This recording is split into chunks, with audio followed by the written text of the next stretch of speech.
Okay, episode 5, Killer Bee. How many times did they say Minkus in this opening? Minkus, Minkus, Minkus. Oh, in history, Lincoln always gets shot in the head. Lincoln got off light, according to Mr. Feeney. Sean, it's the Berlin Wall, not the Berlitz Wall. There they go again. Minkus, Minkus, Minkus. Corey only wanting to learn geography to be a bad boy at the World Series. I love the whole with Amy and Eric and just like, Mom, you can't be going to Aerosmith. Aren't they too loud for you? Poor Minkus. Call my mother. Acting like he's being held hostage. Which I guess he is. Oh, little Morgan throwing away the broccoli and the liver, so sly until it's not.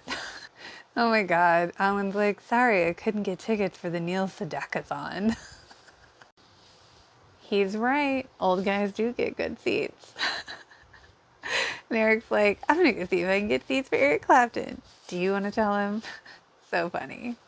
I totally forgot that they actually got Minkus to resign from the Geography Bowl. I do like that when Corey's studying and then Sean throws the ball at his head and he goes, ow, just like Minkus did in the beginning when he threw the other ball at his head. And Minkus's different persona outfit. Interesting. Well, Mr. Feeney wasn't wrong about Western civilization being in decline. It is so nice. It's so cute to see Mr. Feeney like be so proud of how excited Corey is to learn. Okay, why was their back door open while they were sitting at the dinner table? Oh my God. Corey going from, I feel pretty good about this, to his like, oh, his shocked face. He's like, oh, it's so cute because he's so young in this season. I always thought when he says, are these guys working from a different globe? That's pretty good. And it's funny because Mr. Feeney said that he would take him on, and I thought Mr. Feeney was actually going to like really tutor him, but it seemed like he let, Corey do that on his own, which might have been the point all along.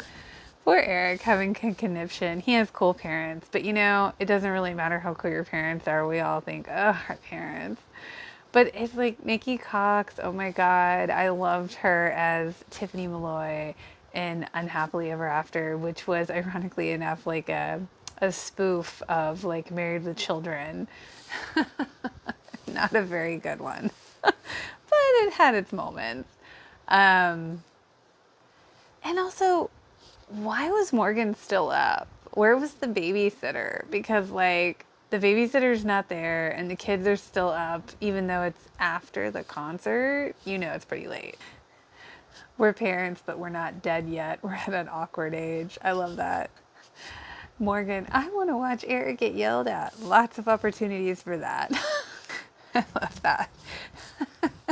I'm the lucky boy with the cool parents. They just left us alone. Not that cool. See, Mr. Feeney was like wanting him to learn, and he did, and he got an A on his latest test, so he put it in the place of where the the plaque would have been to win the geography tournament. Said we won, and even he did a high five or a low five with Corey. It was very cute. So my thoughts on the podcast. I really think it was pretty considerate for Danielle to be concerned about whether or not her view now of her experience on the show could possibly taint or alter other people's experiences and memories of Boy Meets World. I think that's really considerate. And I have to say, Lee Norris is just the consummate professional and just all around good guy. I love that he did his homework naturally. He's very gracious and just kind of a lovely human being. I mean, even from One Tree Hill, the podcast on there, they're just like, oh, he's so great, which I totally agree because he just comes off that way. And I love that he tried to shake all of the executives' hand in that room at that one audition. Riptide, that's such a Jason Marsden thing to say. I can see him saying that. They are right that Lee has such a command of his person and his acting ability. Even when he was a kid, he really was very on point. I think Ryder is very natural, and so is Will. But Will is very funny too, I think. And I do feel, especially in this episode, like Topanga's presence is certainly missed when it's not on screen. Lee's mom sounds lovely, and I really enjoyed hearing Danielle talk about her. Hold the plane for Minkus is a great idea for a shirt. I love that that happened to him. Like, that's a really cool, this is a cool moment in your life. And yes, I do agree with Lee. It's a very good decision not to let your son watch One Tree Hill for a very long time. I liked when he said, boy meets retirement home. Hey, it could happen, you know?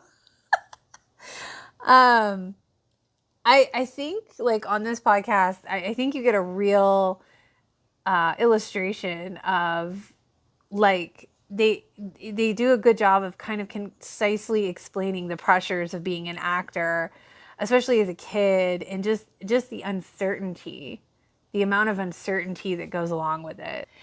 And does anybody else remember this couch campaign? Like, be the couch, the TV is good for you. Like, I watched a lot of TV growing up, and I honestly do not remember this, but I think it's hilarious that Will and Ryder got into like a debate screaming match over this, especially considering, as Will pointed out, it's just ironic that, you know, Ryder would be against the TV when he's actually an actor on TV.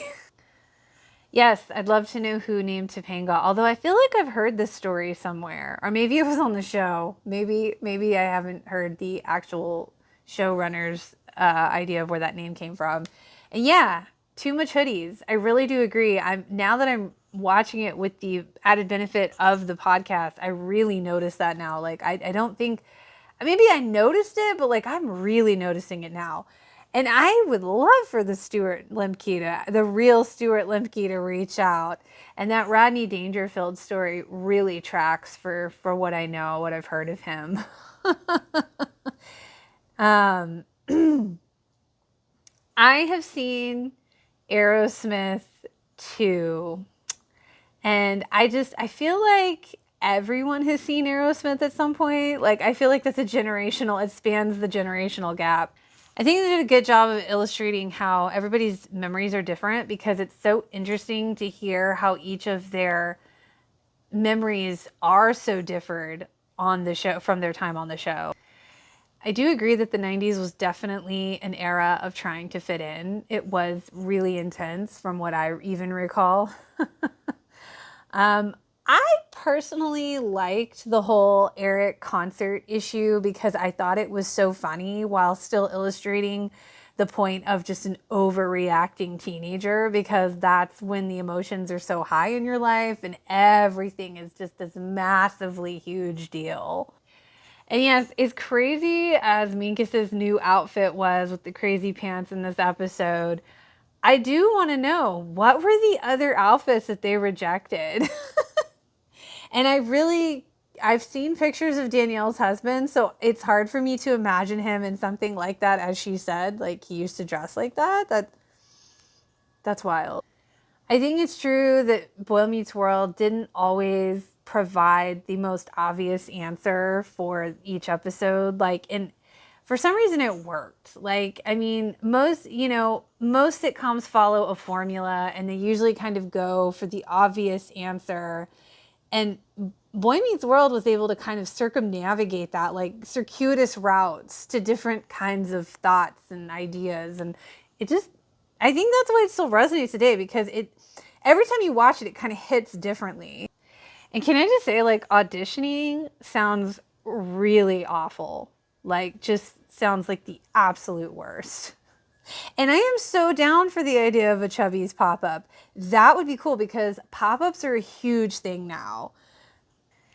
And I have to disagree. I don't really feel like the whole Eric and Alan scene at the end was necessarily pointless. I think it illustrated the point that Eric didn't ever really learn the lesson. Kind of like Corey always learned the lesson, but Eric was just kind of never really learning the lesson. He was that he was always, because as the show progresses, you see him kind of, his parents become kind of exasperated with Eric because Eric is just Eric. He's just doing Eric things, you know?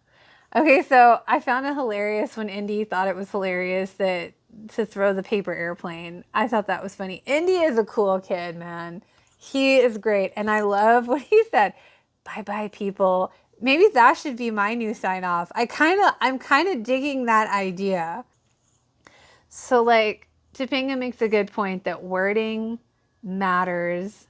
You know, words and wording matter, and earning the compliments is important for sure. And the ending credit scene to me was kind of silly, but I think that was kind of exactly the point.